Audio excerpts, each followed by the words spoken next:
Assalamualaikum warahmatullahi wabarakatuh. Bismillahirrahmanirrahim. Alhamdulillahirabbil alamin.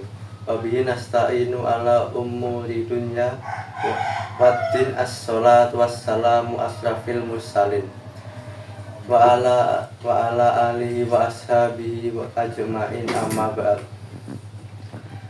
Muslimin Jumat jamaah yang kami hormati, marilah hati dan pikiran kita kembali tunjukkan kepada Allah Subhanahu wa taala.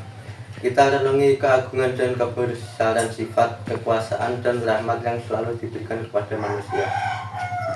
Bahkan nyawa yang ada pada kita juga merupakan milik Allah. Kita hanya sebagai hak pakai saja. Dengan demikian, insya Allah akan timbul dari jiwa kita rasa takwa kepada Allah, sekaligus memahami bahwa semua makhluk yang berada di alam ini tanpa kecuali semua akan mengalami kematian. Kaum muslimin jamaah Jumat yang kami hormati, tidak ada satupun makhluk Allah ciptaan abadi atau kekal selamanya di dunia ini. Tidak ada pandang bulu apa dia orang baik, durhaka, kuat, kaya, miskin atau berpangkat, raja, rakyat jelata, semuanya pasti akan mati. Allah berfirman, kami tidak menjadikan hidup abadi sebagai seorang manusia pun sebelum kamu, Muhammad. Maka jikalau kamu mati, apakah mereka akan kekal? Tiap-tiap yang berjiwa akan merasakan mati.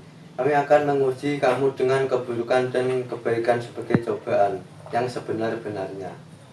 Dan hanya kepada kamilah kamu kembalikan. Quran Surah Al-Anbiya ayat 34-35.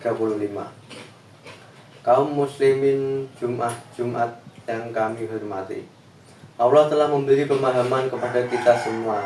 Manusia pasti akan mati dan sebelum mati manusia akan diuji dengan berbagai ujian.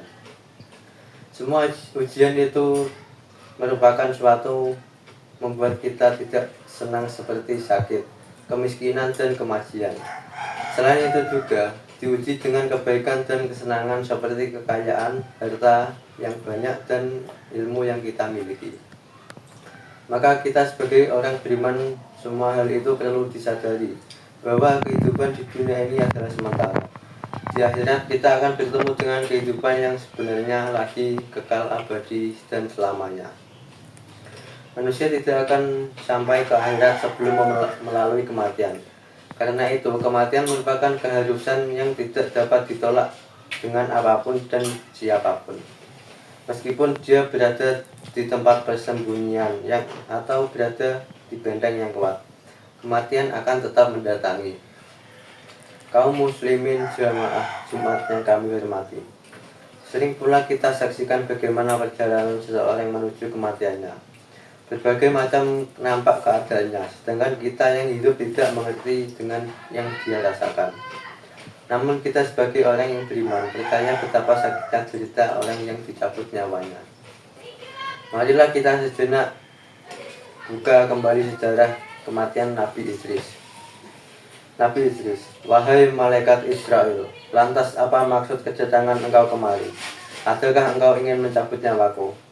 Malaikat Israel, tidak Idris, saya datang memang untuk mengunjungimu karena saya rindu dan Allah mengizinkan saya. Nabi Idris, wahai Israel, saya punya satu permintaan dan tolong kabulkan.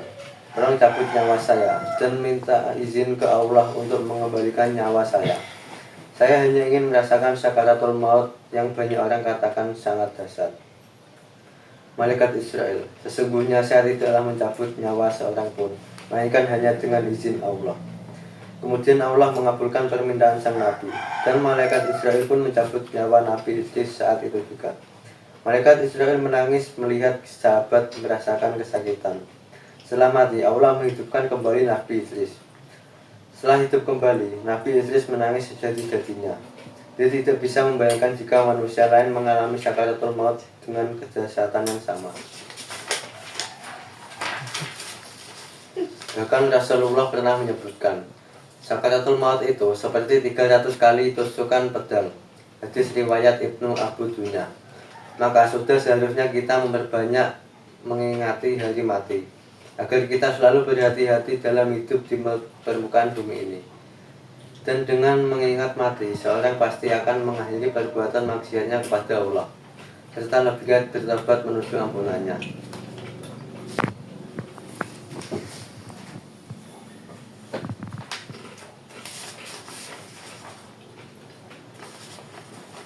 Alhamdulillahi hamdan yuafi ni'amah wa yukafi'u mazidah. Assalamualaikum anna Muhammad abduhu wa rasuluhu mab'ustu ila sa'iril bashar. Allahumma fassalli wa sallim wa barik ala sayyidina wa maulana Muhammadin nurul anwar wa alihi wa ashabihi masabihil gurar.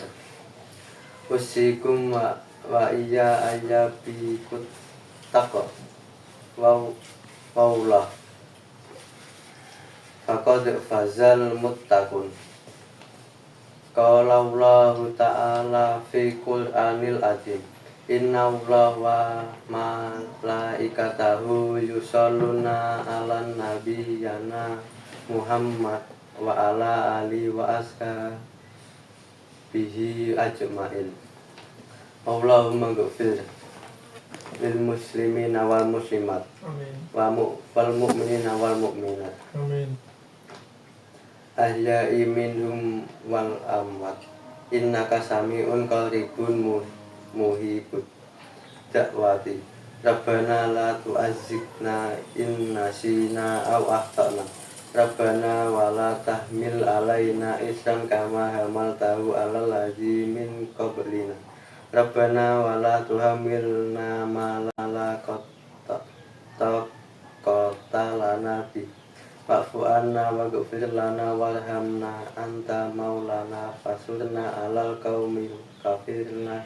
Rabbana atina fid dunya hasanah wa fil akhirati hasanah wa qina adzabannar. Walhamdulillahirabbil alamin.